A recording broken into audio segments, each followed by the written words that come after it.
Hi, everybody. It is Diane Jarecki here at Readings by Diane, and thank you so much for joining me today. If you would like to schedule a private reading with me, you can find me at readingsbydiane.com. I have a blog as well as my website there that offers all of my services. I also teach people how to read the Tarot de Marseille. On my Buy Me a Coffee, I have not only the lessons for the Tarot de Marseille, but I offer a membership tier level where I can teach any form of cartomancy. So playing cards, the Lenormand, I'll teach all of it there.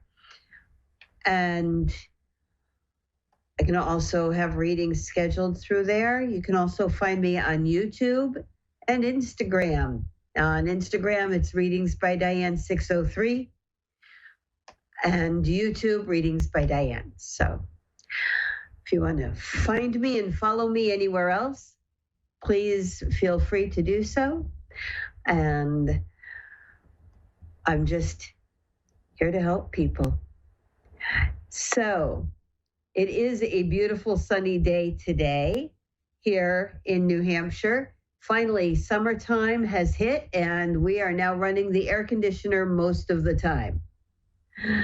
Although occasionally a chilly morning where we wake up with it having cooled down enough overnight to need to run the heat, because we can have 30-degree temperature swings here.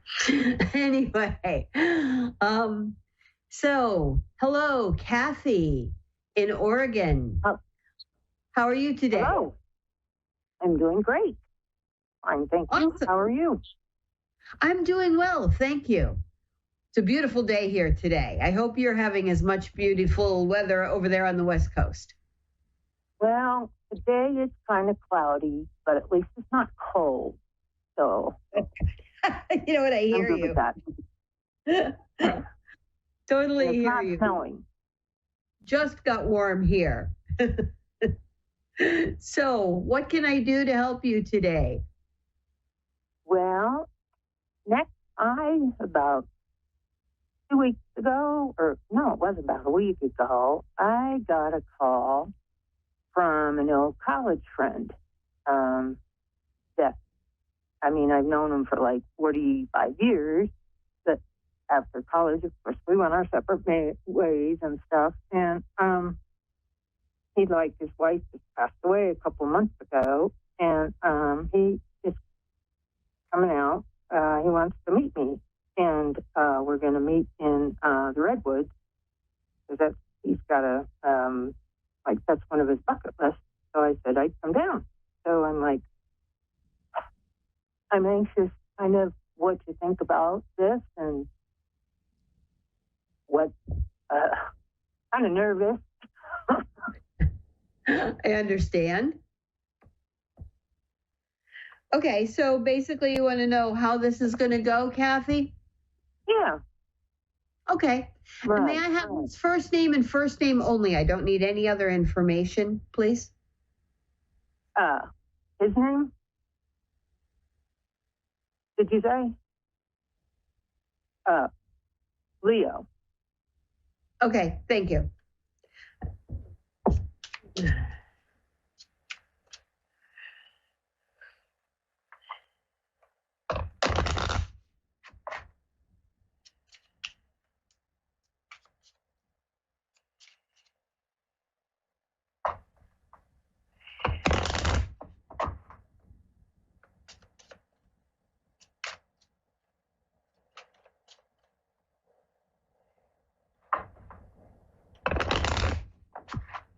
All right.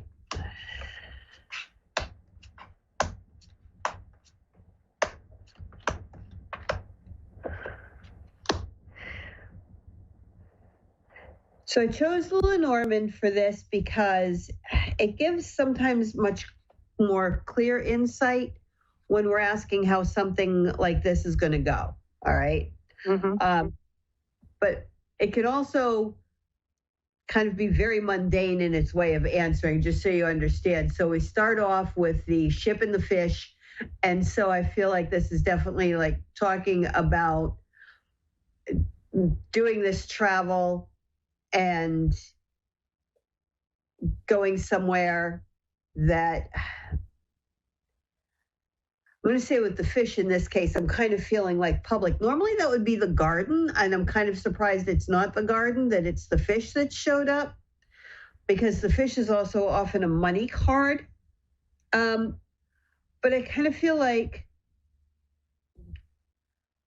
because the coffin follows this, that he's chosen to meet you rather than to explore, say, the other fish in the sea, because this is followed by the coffin, which to me also relates to the situation with his wife, but then also kind of this decision about, like, rather than playing the field, shall we say, that he's reached back out to you to reconnect because there was still a strong connection there.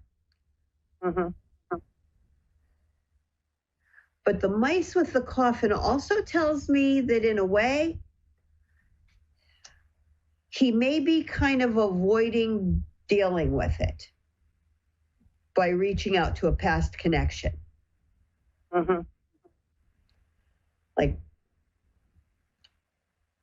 rather than dealing with the emotions from that loss, that, you know, it's because then the mice is followed by the sun. So we're looking for this positive, and the sun with the woman, there's a positive connection he still remembers from the past with the two of you.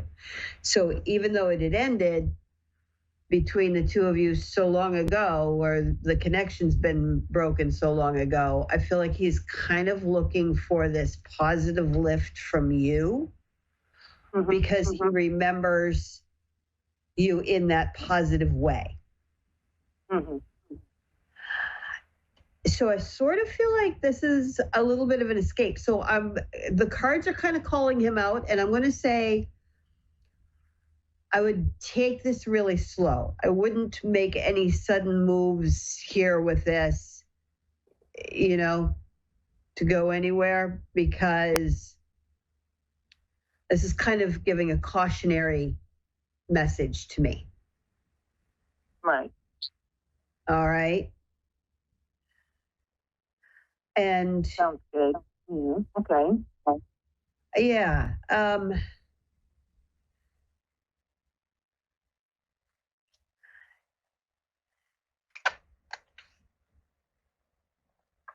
So yeah, we always had a good connection all, throughout, and we've had, special circumstances that has connected us and stuff. And I mean, he's always been in my thoughts, but yeah, I just feel like he's also always been thinking of you, and there's always been this positive thing. And so it's kind of like this is giving me a message of him reaching out to that connection rather than going inward and dealing with the things.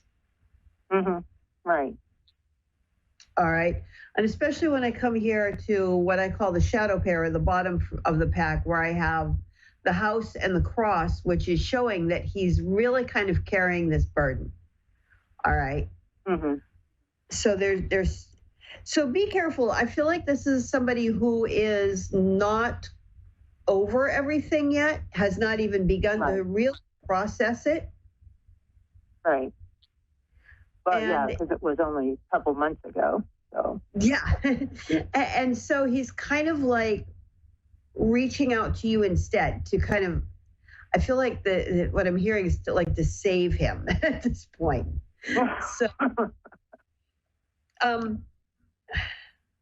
So just be aware of that he's still kind of in this real emotional state. And I mean, it's only been a couple of months, so he really hasn't had a chance to process it yet. Exactly. Yeah, exactly. But he needs to take that time to process it. Right. Like he's taking this trip instead of processing it. I'm really feeling a strong sense of like escapism and running away in this. Mm-hmm. Mm-hmm. I know. I was surprised that it was so quick. Like, Yeah. But, so I would keep this in the friend zone for now. Okay. Oh yeah. Oh yeah, definitely. I'm,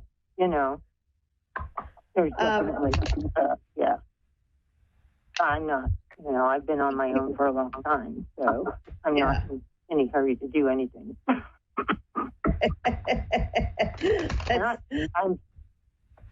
settled, I've been settled, and I live in Oregon and he lives in Ohio, so. Yeah, well, quite a distance between the two of you. So. Right.